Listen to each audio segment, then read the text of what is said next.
Lake Prespa. Let us know about why it is in the news. So, why Lake Prespa in the news? According to experts, of the 450 hectares of Little Prespa Lake in Albania, at least 430 hectares have been transformed into swamps or dried up. तो experts का ये मानना है यहाँ पर कि 450 hectare एक प्रेस्पा lake है, अल्बानिया कंट्री है यूरोप में, और वहाँ पर एटलीस्ट कम से कम 430 हेक्टेयर लैंड जो है it has been transformed into either पूरे पानी से एक दलदल है या सूखा हो गया है। तो ये यहाँ पे न्यूज़ है द लेक प्रेस्पा को लेकर, environment based news. Let us know about it.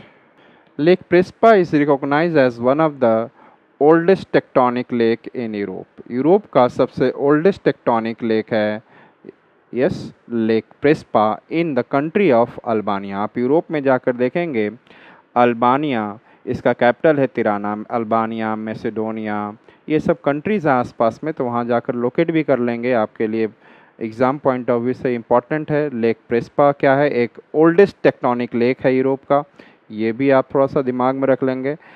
And holds the title of the highest tectonic lake on the Balkan peninsula.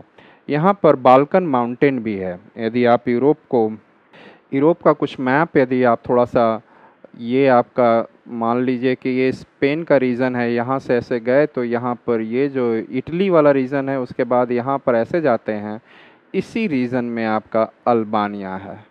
इधर नीचे आपका क्या है? मेडिटेरेनियन सी है, और ये सदर्न यूरोप है, यहीं पर अल्बानिया कंट्री है, और यहाँ पे ही बाल्कन माउंटेन्स भी हैं। There is an what, which mountain? Balkan mountains.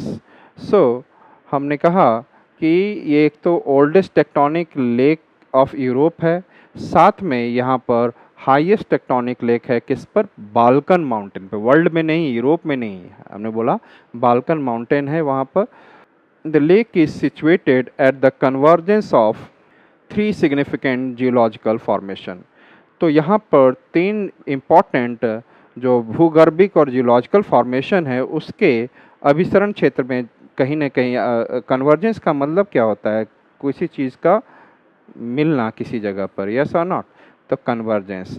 तो यहाँ पर क्या है? A granite massif to the east.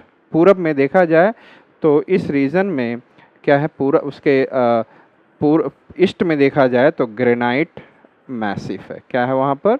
And a karstic massif that belongs to Galicia to the west. यहाँ पे कास्टिक मैसिव मतलब है, मैसिव का मतलब कह सकते हो एक प्लेट्यू टाइप स्ट्रक्चर है, और ये जो है कास्ट का, यहाँ पे कास्टिक मैसिव मतलब ये कास्ट का बना हुआ, मतलब यहाँ पर आप कह सकते हो लाइमस्टोन। किस चीज़ का है? लाइमस्टोन। तो इस लेक, ये जो लेक आपको दिख रहा है, लेक के वेस्ट में है क्या है? एक लाइमस्टोन का प्लेट्यू टाइप का स्ट्रक्चर है। ईस्ट में आप ग्रेनाइट से बना हुआ, ग्रेनाइट रॉक से बना हुआ प्लेट्यू टाइप स्ट्रक्चर है। एंड सुआगोरा टू द साउथ, यहाँ पर एक जियोलॉजिकल स्ट्रक्चर है, नॉट कम्प्लीटली प्लेट्यू, उठा हुआ माउंट, छोटा सा हिली शेप, सुआगोरा। तो ये 3 चीज़ों का कन्वर्जेंस पॉइंट है। This region is notable for its diverse geological history featuring rocks. तो यहाँ पे तो आपने देखा ही कि 3 चीज़ों का कन्वर्जेंस है, तो यहाँ पे डाइवर्स जियोलॉजिकल हिस्ट्री है। The ancient Palaeozoic era to sediments from the more recent Neogene period.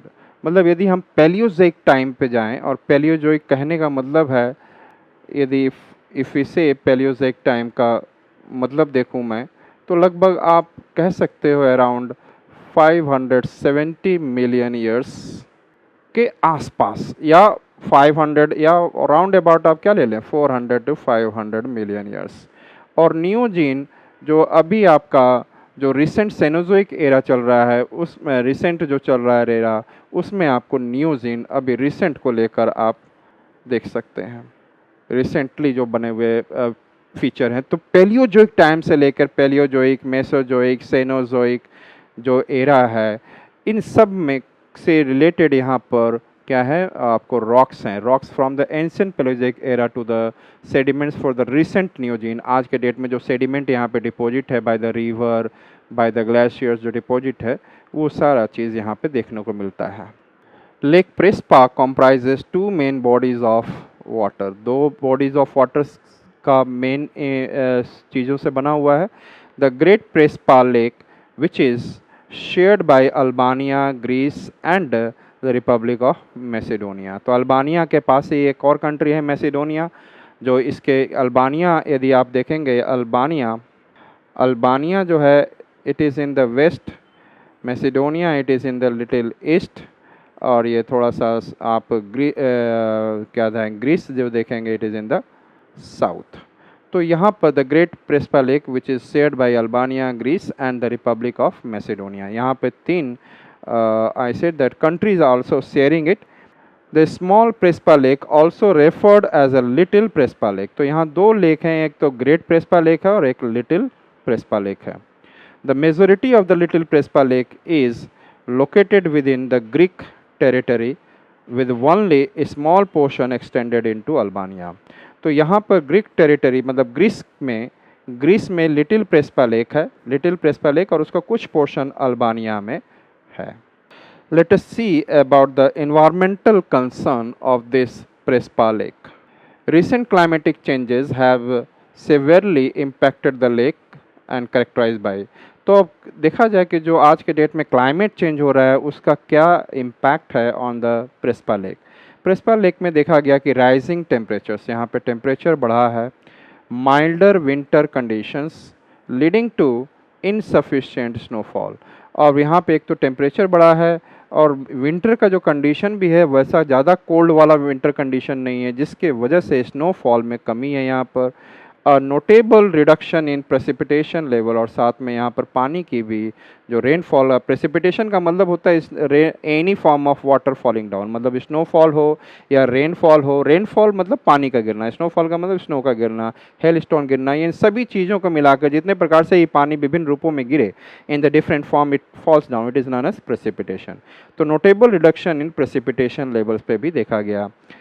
These factors have contributed to the deterioration of the lake's ecosystem. इसके वजह से कम रेनफॉल और ये सब चीज़ों की वजह से, लो स्नोफॉल की वजह से यहाँ का इकोसिस्टम, क्योंकि पानी की जो ज़रूरत होती है किसी भी इकोसिस्टम को सर्वाइव करने के लिए, पानी का जो होना अच्छे अमाउंट में होना वो ज़रूरी है। थोड़ा सा रिड्यूस होने से यहाँ का इकोसिस्टम डिटोरिएट हो रहा है।